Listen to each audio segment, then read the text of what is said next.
They say you fall in love with someone's voice before you fall in love with their face. I believed that until I couldn't hear my own anymore. My name is Megan, and this is the story of how I lost everything I could see and found out who I really couldn't trust. Didn't plan to tell this story, but I wish someone had told me sooner. Before I continue, tell me in the comments where you're watching from. I'm sharing this because if you're here right now, this story might be for you. Okay, let me start from the beginning. 4 months before the accident, I downloaded an app called Voice Match. No photos, no profiles, just voices.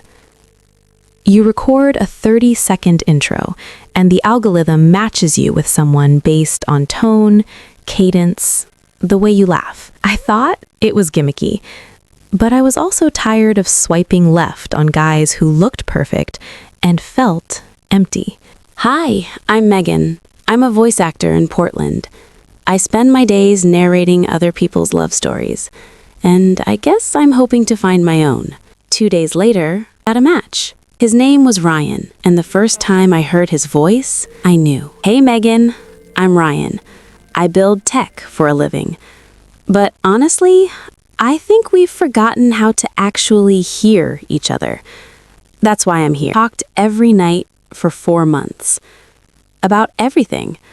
About nothing. He told me about his startup, something about AI and voice synthesis. I told him about my dream, narrating a full audiobook series. We made a deal. No photos, no video calls. Not until we met in... I thought it was romantic. Turns out, it was the perfect setup. After 4 months, Ryan came back to Portland from a business trip. We finally set a date. August 12th, Pittock Mansion. This beautiful overlooked spot in the hills. I remember getting ready that morning. My roommate Laura helped me pick an outfit. She kept saying, "You're going to blow him away." I should have noticed the way she said it. I was nervous, excited, terrified. Ryan called me while I was driving, just to hear my voice one more time before we met. "I'm already here.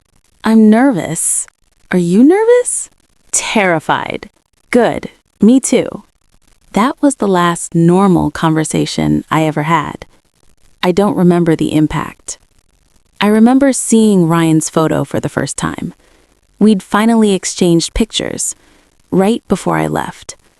2 seconds. That's all I got. Then, darkness. When I woke up in the hospital, I couldn't see anything. Not the lights, not the nurses, not Laura sitting next to my bed. I thought it was temporary. Swelling, maybe. Trauma. You've suffered traumatic optic neuropathy. There's a surgical procedure, but it's experimental. And your insurance pre-authorization expires in 30 days. 30 days. I had 30 days to see again, or I'd be blind for the rest of my life. Laura was there when I woke up. She held my hand, told me everything was going to be okay. She said she'd take care of me, handle my phone, contact Ryan, explain what happened. I trusted her. That was my first mistake. I didn't know it then, but Laura had been watching my relationship with Ryan for months. She'd listened to me talk about him, watched me fall in love with the voice, and when I went blind, she saw an opportunity. She told me she'd texted Ryan, that he never responded. She said maybe he wasn't ready for this, maybe he got scared. But that wasn't true. Ryan had responded, over and over. "Megan, are you okay? Please just tell me you're alive. I'm coming to the hospital." Laura deleted every single one, and then she replied. "Hey Ryan, I'm so sorry. I lost my phone in the accident. This is my new number. Can we reschedule?" "Oh my God, are you okay? Forget the date. What matters is that you're safe." she took my voice, and she used it to become me. For 3 weeks, I lived in Laura's house. She said it was so she could help me recover, make sure I was safe. But really, she was keeping me trapped. I couldn't see, couldn't drive, couldn't work. I had a $50,000 audiobook contract waiting for me, the biggest deal of my career. But the recording deadline was in 6 weeks. Laura kept saying, "Don't worry, I'll handle it. Just focus on healing." I didn't know she was planning to record it herself. She studied the way I spoke, my inflections, my pauses, and then she met Ryan. She told him she was me, used my stories, my childhood memories, my dreams.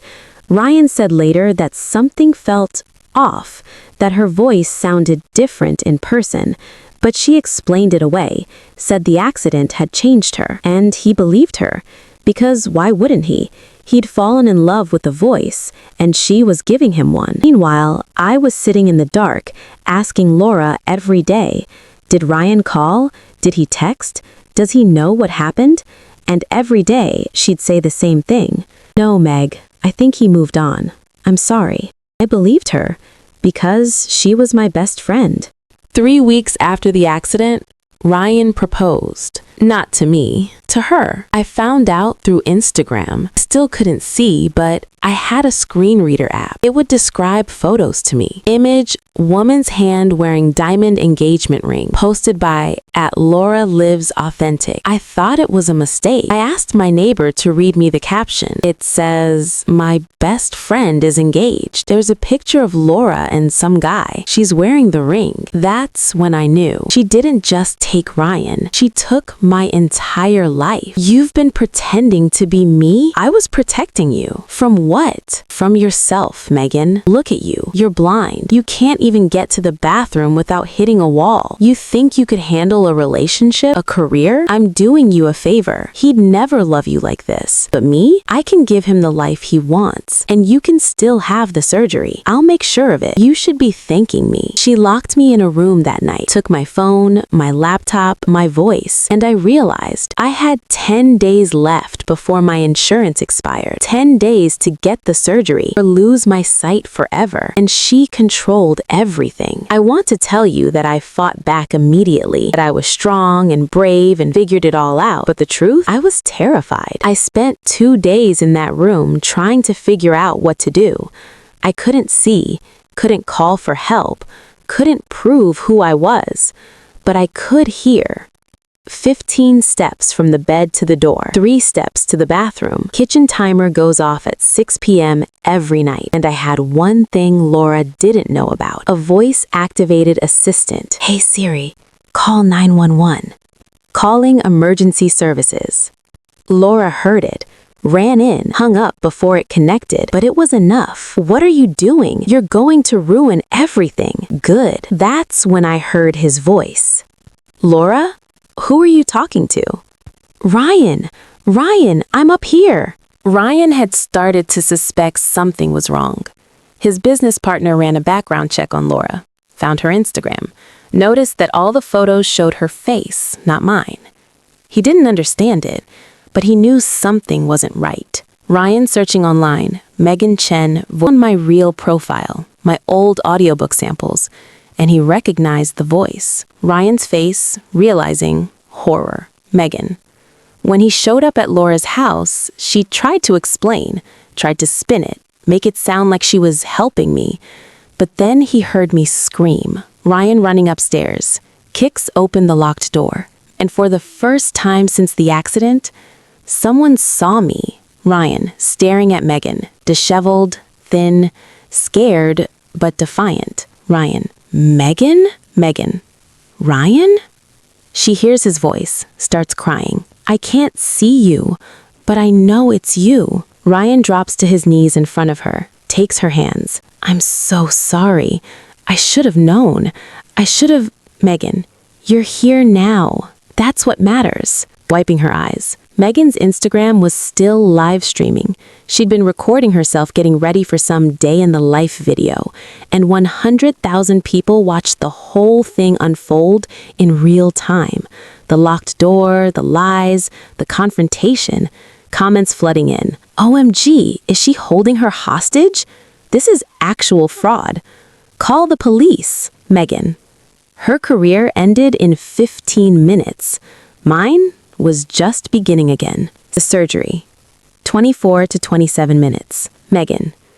I had 3 days left before the insurance deadline. Ryan wanted to pay for the surgery out of pocket.